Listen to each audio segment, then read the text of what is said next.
오늘 하나님께서 우리에게 주신 본문 말씀으로 하나님이 맡기신 가장 눈부신 선물이란 제목으로 말씀을 선포를 합니다.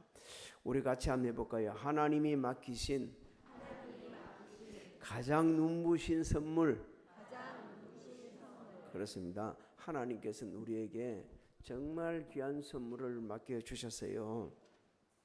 그래서 오늘은 이 자녀들을 축복하면서 하나님 은혜에 감사하면서 예배드리는 귀한 시간입니다. 하나님께서는 우리에게 자녀를 선물을 주셨어요. 좀 마음 아프지만 아주 가끔은 선물을 주시지 않는 가정도 있습니다. 근데 이게 하나님의 주권이 섭리이십니다. 그리고 그런 가정은요, 특별히 부부를 통해 하나님께서 영광을 받으십니다. 오늘 이 본문 말씀은 하나님께서 우리에게 맡기신 가장 눈부신 선물인 이 자녀들을 어떻게 양육할 것이며 어떻게 대할 것인가를 읽혀주는 아주 귀한 은혜의 말씀입니다. 첫 번째 주는 말씀이 세상 가치관이 아닌 영적 가치관을 가지고 양육하라, 이렇게 말씀을 하시죠. 13절 14절을 우리 한번 읽어볼까요? 시작. 사람들이 예수께서 만져주심을 바라고 어린아이들을 데리고 오매 제자들이 꾸짖거늘 예수께서 보시고 노하시어 이르시되 어린아이들이 내게 오는 것을 용납하고 금하지 말라. 하나님의 나라가 이런 자의 것이니라. 지금 마가는요, 사람들이 이렇게 말을 하고 있죠. 부모들이 이렇게 말하지 않고 사람들이 이렇게 얘기를 하고 있어요. 사람들이란 거는요, 당시 아이들을 예수님께로 데려온 그 사람들 중에는 부모도 있을 수 있고요, 누나도 있을 수 있고 형들도 있을 수 있다는 것을 우리에게 추측할 수 있도록 거룩한 영적 상상력을 할 수 있도록 우리에게 지금 말씀해 주시는 겁니다. 바꿔 말씀드리면 우리는 부모이든 형이든 누나이든 간에 우리 자녀들, 우리 동생들을 누구 앞으로 데리고 와야 돼요? 하나님 앞으로 데려와야 한다, 이렇게 말씀하고 있는 거죠. 그 다음에 만져주심을 바라고, 그런데 이 단어적 의미는 조금 더 깊이가 있는데 안수해 주기를 원하고 복 주시를 원하고 그러면서 데려왔다, 이렇게 이제 말씀하는 것도 됩니다만 좀 이따가 더 깊은 얘기는 좀 이따 나누도록 하겠습니다. 이 데려오다는 이 단어요, 구약에서는 제물을 드릴 때, 하나님 앞에 제물을 드릴 때 같이 사용되는 단어입니다. 또 데려오다는 단어적 그 자체를 보면 또 계속 쉼없이 부모들, 형제들이 자녀들 그리고 동생들을 데리고 왔다는 얘기입니다. 우리는 쉼없이 계속해서 자녀들을 하나님 앞으로 데려와야 합니다. 또 이게 제물로 바칠 때 쌓인 단어라는 것을 보면요, 단순하게 데리러 온 게 아니에요. 만져주고 축복받고 이렇게 안수받기 위해서 데려온 게 아니고 자녀들을 하나님 앞에 온전히 올려드리기 위해서 데려왔다는 거죠. 봉헌했다는 겁니다. 자녀를 완전히 맡겼어요. 오늘 우리에게 적용한다, 오늘 말로 적용한다면 우리 자녀들이 주 안에서 거하고 주님 말씀을 배우고 주님 말씀을 듣고 주님 은혜 가운데 자라기를 소망하면서 이 자녀들을 데리고 왔다, 이렇게 하는 겁니다. 요즘 자녀들 교회 앞에 데려오기 힘듭니다. 어릴 때는 와 하면서 손잡고 업고 이렇게 손잡고 데려올 수 있지만 초등학교 6학년이 넘어가면 중학교 딱 들어가면서부터 나 못 가, 나 안 가 막 이러면서 버팁니다. 그럼 이럴 때 어떻게 할 건가? 놔두는 게 아니고 데려와야 합니다. 자꾸 예수 그리스도 하나님 앞에서 자랄 수 있도록 데려와야 돼요. 근데 당시 말이요, 예수님 가만 보니까 제자들이 그 꾸짖고 앉아있네. 왜 아이들 데리고 오냐? 부모들을 꾸짖고 야단치는 거예요. 근데 못 가게끔 막 이렇게 스크럼을 하는 거예요. 오지 못하도록 하고 만들고 있는 거예요. 당시 아이들은요, 안타깝게도 숫자에도 들지 못했습니다. 한마디로 무시하는 거예요. 예수님이 그 모습을 보고서 오늘 말씀해 보니까 어땠다고 그러죠? 노하셨다. 이 노하셨다는 단어는요, 예수님이 고통을 느낄 정도로 너무 슬프고 너무 불쾌하셨다는 그런 의미입니다. 한번 좀 생각해 보세요. 예수님이 공생애 동안 제자들한테 이렇게 불쾌하게 여기고 고통을 느끼도록 슬퍼한 적은 없었어요. 그런데 아이들을 오는 것을 막으니까 이렇게 고통스럽고 불쾌하게 여긴 겁니다. 너는 당시 제자들은요, 다른 사람보다도 먼저 아이들을 예수님 앞으로 인도해야 합니다. 근데 그 사람들이 막고 앉아 있네. 너무 기가 막힌 거예요. 너무 고통스러운 거예요. 그리고 하나님께서 귀히 여기시는 아이들을 너무 무시하니까 숫자에도 들지 않는 것을 그들도 알았어요. 근데 그것은 세상 풍조였습니다. 근데 하나님은 그 아이들을 어느 정도로 중요히 여기십니까? 15절을 한번 읽어볼까요? 어느 정도 중요히 여긴지 시작. 내가 진실로 누구든지 하나님의 나라를 어린아이와 같이 받들지 않는 자는 결단코 그곳에 들어가지 못하리라 하시고, 그 아이들을 천국에 들어갈 사람들의 롤 모델로 지금 제시하고 있습니다. 너무너무 귀하게 여기는 거예요.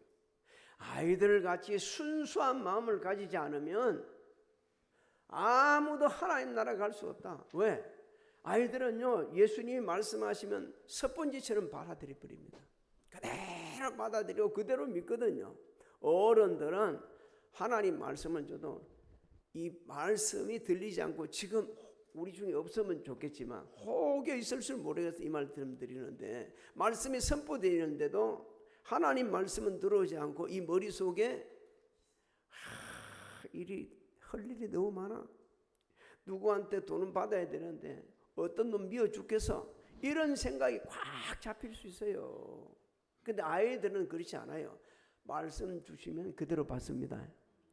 그거 우리 알아요. 아이들이 막 뛰어놀고 막 떠들고 있는 것 같은데 다 듣고 있어요. 다 듣고 다 인지하고 있어요. 다 인지. 여러분 자녀들을 하나님 앞으로 데려오면 주님의 사랑을 듣고 배우고 실천하는 훈련을 합니다. 하나님을 향한 믿음을 가지게 되지고요. 하나님이 우리를 창조하신 창조라는 것을 믿게 되지고요. 예수님이 우리 죄를 대신 지시고 십자가에 돌아가신 구세인 것을 믿고 배우게 되지고요. 성령님께서 우리를 거듭나게 하시고 능력 있는 하나님의 사람으로 살아갈 수 있도록 힘을 주신다는 것을 믿게 되어집니다. 근데 그런 자리를 갖다가 못 오게 만든다? 너무 주님은 화가 나시는 거예요.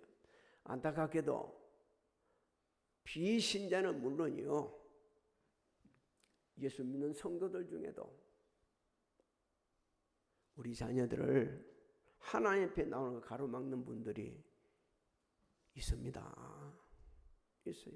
야, 교회가 밥 먹여주냐? 학원 가야지. 학원 가야지. 지금 성경 그 읽을 시간이면 영어 단어 하나 더야. 이러면서요, 가로막는 사람들이 얼마나 많이 있는지 모릅니다. 저는 어떤 아들이 자기 엄마 때문에 신앙생활을 그만두고 어머니 뜻대로 살다가 마지막에 자기 어머님이 돌아가시면서 너 다시 교회 다니라고 하는 그 말을 눈물 곁으로 쓰는 글을 한번 읽은 적이 있습니다. 자기 고등학교 다닐 때 신앙생활을 참 잘했는데 어머님이 교회 가지 말고 대학 들어간 후에 되리라. 그래서 자기가 이런 얘기했다. 중간에 좀 줄일게요. 나 지금 엄마 지금 교회 안 나가면 영원히 안 갈 수도 있어. 그래라 임마. 그래서 자기 열심히 공부하고서 서울대 옛날에 상대를 들어갔다고 그럽니다. 그래서 나와서 은행에 취직하고 성성장구를 했다는 거예요.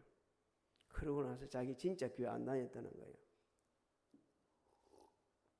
어머님이 돌아가실 때 이야기합니다. 너 교회 다니라. 그러니까 화가 나서요. 엄마네 가지 말라 했잖아. 그래서 나 안 가고 공부해서 이렇게 됐잖아. 근데 뭘 그런 얘기를 하냐. 그래 내가 잘못했다. 그 얘기를 듣고 자기가 변화되고 지금 이렇게 다시 교회를 다니게 됐고 내가 불효자라고 했던 그를 보면서 참 많이 울컥했습니다. 사랑하는 성도 여러분, 예수님은 오늘 우리에게 말씀하십니다. 자녀를 세상 기준이 아닌, 세상 가치관이 아닌 현실 가치관을 가지고 말고 천국 가치관을 가지고 자녀를 양육하라고 우리에게 말씀합니다. 누가복음 16장에 세상 가치관으로 양육받고 자란 어느 부자는 마지막 인생의 종착역이 지옥이었습니다. 그가 한마디 했습니다. 하나님, 우리 형제는 여기 오지 않게 해주세요. 우리 중에 우리 자녀들이 세상에 잘 되기를 바라지 않는 사람 어디 있겠습니까? 그렇게 양육해야죠. 그렇게 공부도 시켜야죠. 하지만 우선순위가 잘못되게 되지면 아무리 세상에 성공한 사람인지라도 마지막 지옥가 있다면 그건 실패한 교육입니다. 그 인생이 불행한 거예요. 자녀를 불행하게 만든 거예요.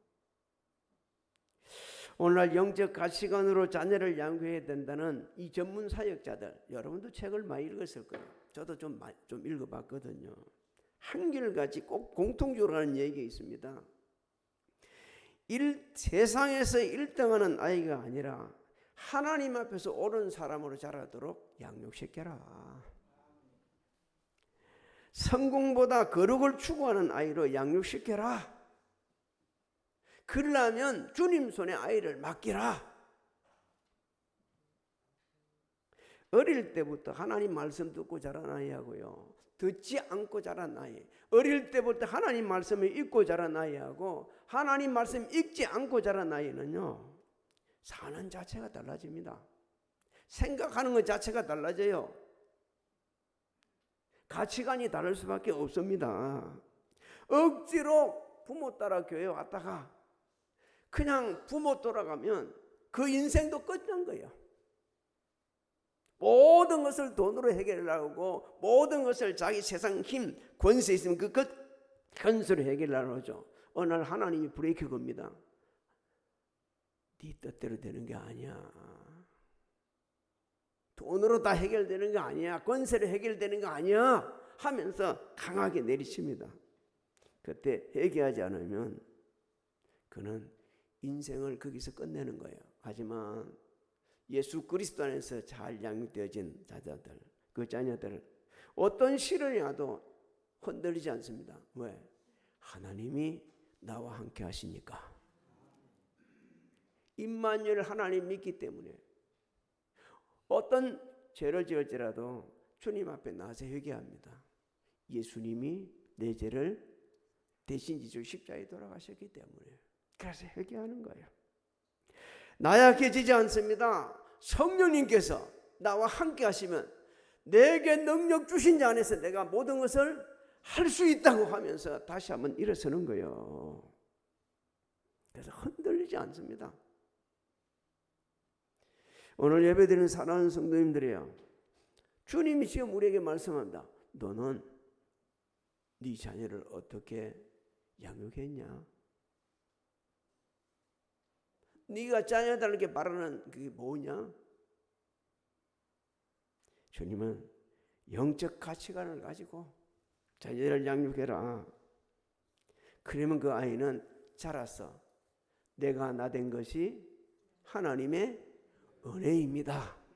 이 고백하면서 겸손하고 온유하게 선한 영향력을 끼치며 자란다. 정말 그 가정이 행복한 가정이 대대로 이어질 것이라고 성경은 우리에게 말씀해 주고 있습니다. 두 번째, 자녀를 자기 소유로 생각하지 말고 축복의 통로가 되어야 된다라고 말씀합니다. 자, 16절을 한번 읽어볼까요? 시작.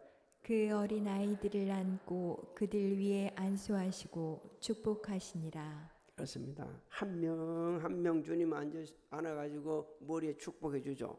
지금 우리에게 말씀합니다. 자녀는 이렇게 대하는 거야.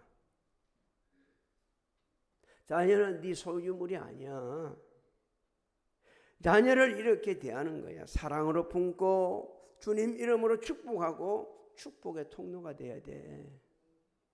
이 새끼 저 새끼 하면서 내 왜 엄마 말 안 들어? 아빠 말 안 들어?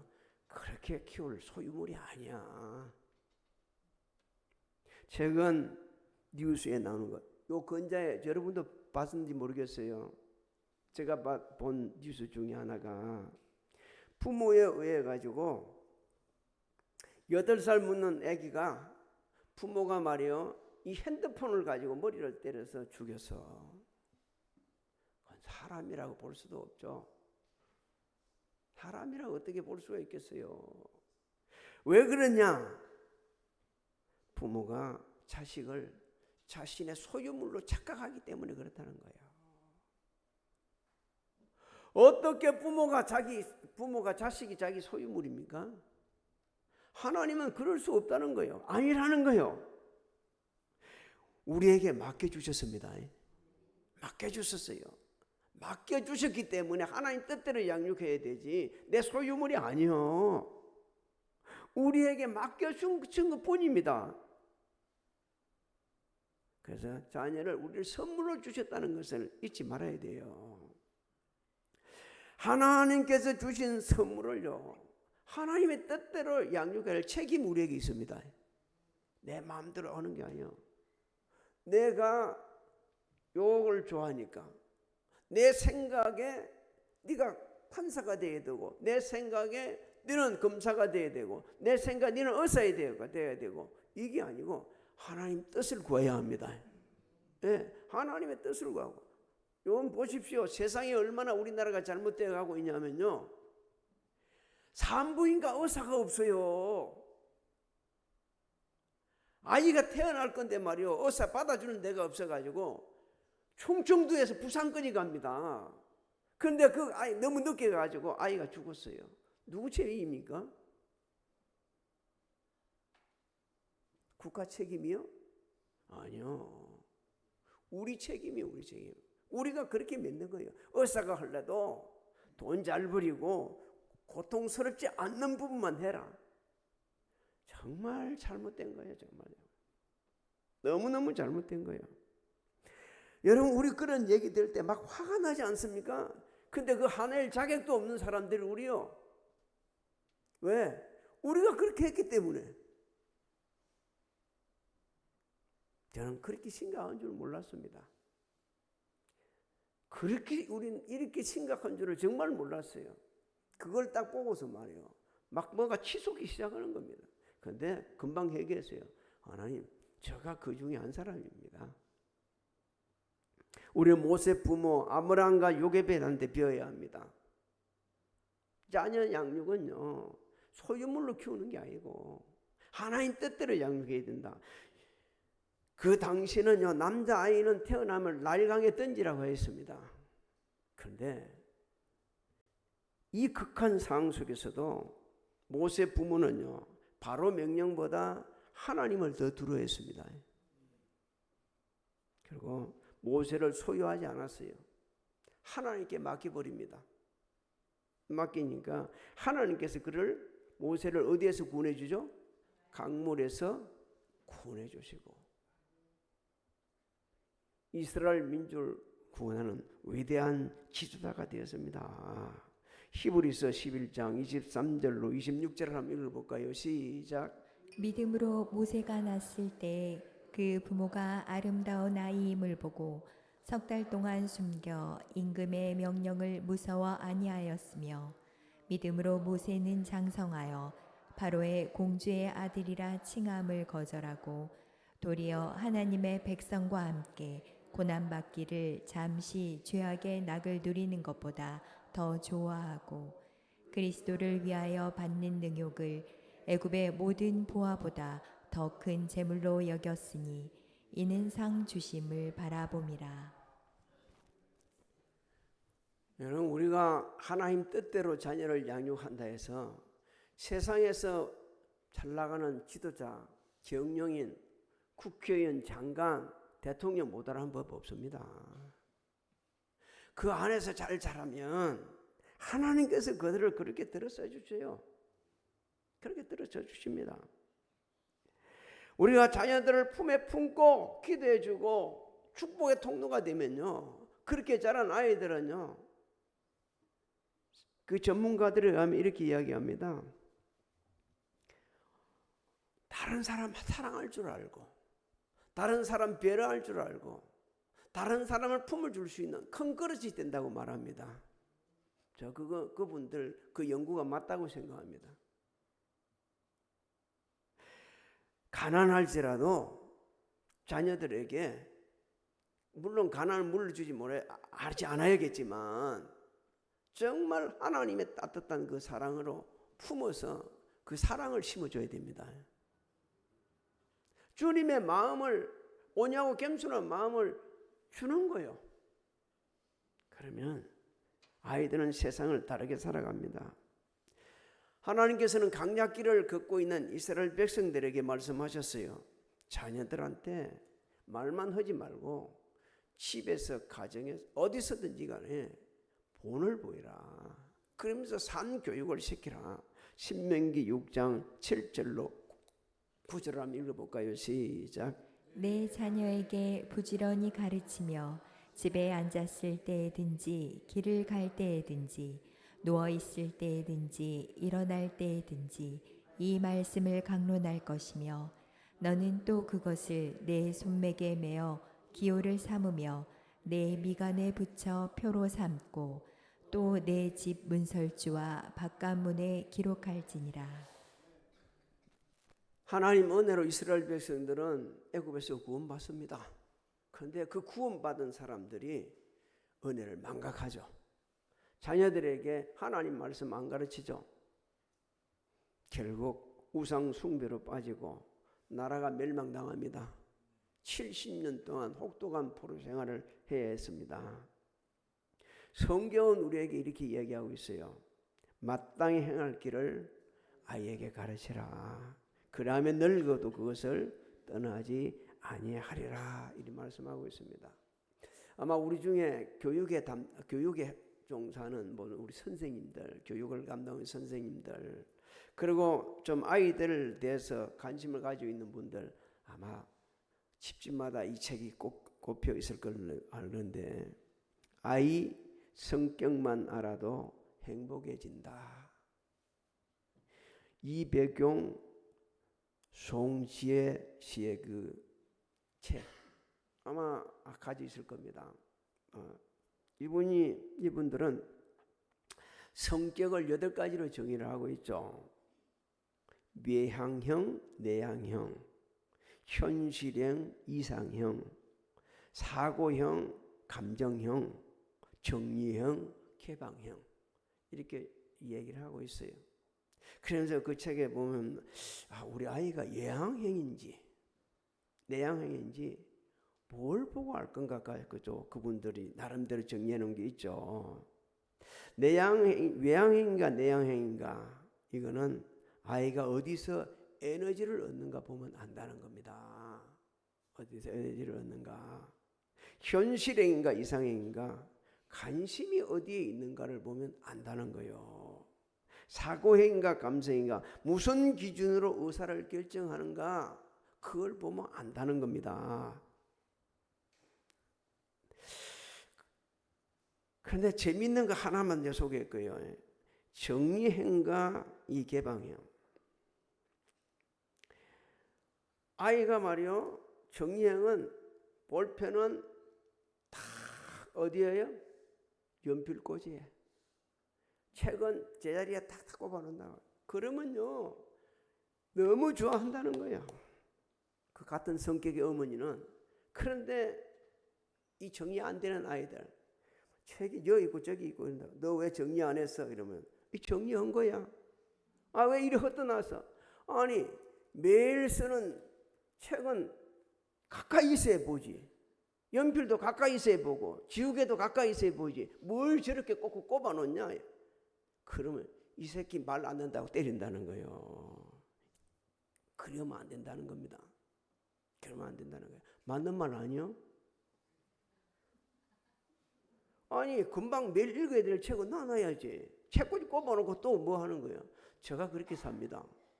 그냥 터트놓고 사는 거예요. 있는 거 그냥 이따가 책 놔놓고 오고 또 모르면 가서 읽고. 잘못된 게 아니요, 그거. 우리는 자녀 성격 알아야 합니다. 네, 알아야 돼요. 하지만 그 이전에 우리가 반드시 이 기억해야 할 게 있어요. 자녀는 하나님께서 우리에게 주신 최고의 선물이다. 그래야만이 영적 가치관으로 아이를 키울 수가 있는 거예요. 자녀는 절대 내 소유물이 아니다. 이걸 우리가 알아야 됩니다. 그래야 똑바로 세우는 거예요. 그래서 하나님께 말씀하셨습니다. 어떻게 자녀를 키워야 된다고 그럽니까? 에베소서 6장 4절을 한번 읽어볼까요? 시작. 또 아비들아 너희 자녀를 노엽게 하지 말고 오직 주의 교훈과 훈계로 양육하라. 이렇게 교육을 해도 틀림없이 우리 자녀는 잘 되게 되어 있습니다. 여러분, 하나님의 말씀은 뭐라고 그러죠? 교훈과 책망과 바르게 함과 의로 교육하기에 유익하다고 그랬습니다. 그것을 교육하다 보면 어떤 사람이 된다고요? 하나님의 사람이 된다고 그랬습니다. 모든 선한 일을 행할 능력을 갖춘다고 그랬습니다. 그러니까 우리는요, 쉴 새 없이 아이들을 사정하면서 때로는 야단을 쳐가면서 하나님 앞으로 자꾸 데리고 놔야 돼요. 야, 아이들이라니까 초등학교 이제 이 좀 아들 이런 생각하면 안 됩니다. 우리 자녀들 전체를 계속해서 하나님 앞으로 듣고 나와야 됩니다. 그리고 말씀을 듣는 훈련을 시켜야 되고 말씀을 가르쳐야 돼요. 그래야 진짜 하나님의 사람이 되고 자신들도 나중에 아이들을 그렇게 키우는 거예요. 그렇게 키우는 거예요. 부모의 역량이 대단합니다. 우리 나이가 이렇게 되고 어머님 아버님 돌아가신 지가 너무 오래되지 않았나요? 그래도 부모가 나를 어떻게 사랑하셨는지 어떻게 키웠는지 다 알고 있지 않습니까? 그대로 기억하고 있잖아요. 저는 세상에 많은 노래 중에 세상 노래 중에 부모님에 대한 노래만 나오면 너무 마음이 아파요. 막 울고 싶어요. 부모님에 대한 노래만 나오면. 사랑하는 성도 여러분, 하나님께서는 우리 자녀들을 최고의 선물로 주셨습니다. 이 자식들은 왜 제 아이한테 못해? 그렇게 비교하면 안 됩니다. 그렇게 비교해서는 안 돼요. 왜 너는 그렇게 잘하는 애들은 잘하는데 너는 왜 그렇게 살아? 여러분, 그렇게 하지 말아야 됩니다. 그렇게 이야기하기보다는 따뜻하게 품어주십시오. 실패하더라도 격려를 한번 해주는 거예요. 다시 일어설 수 있어. 생각지도 않는 원치 않는 일을 저지르고 와서 그 조그만 아이를 품고 들어와도 그 아이를 품어줬던 어떤 아버지처럼 불러서 너희들은 지금 공부해. 이 아이는 내가 키울게. 그래서 그 자녀들을 훌륭하게 키웠던 어떤 아버지처럼 우리도 그렇게 주의 살아 자녀들을 잘 양육해서 자자손손들을요 정말 기쓰임 받고 하나님을 찬양하고 웃음이 기쁨이 떠나지 않는 명품 가정들이 되시기를 주의 이름으로 축복합니다. 축복합니다. 지금은 우리 주 예수 그리스도의 은혜와 하나님 아버지의 만극하신 사랑하심과 성령님의 감화감동 교통의 역사하심이 오늘 예배드리는 사랑하는 성도들 무리와 가정, 직장, 사업장, 자녀들, 우리 교회, 대한민국에 지금으로부터 영원토록 함께 하실지어다.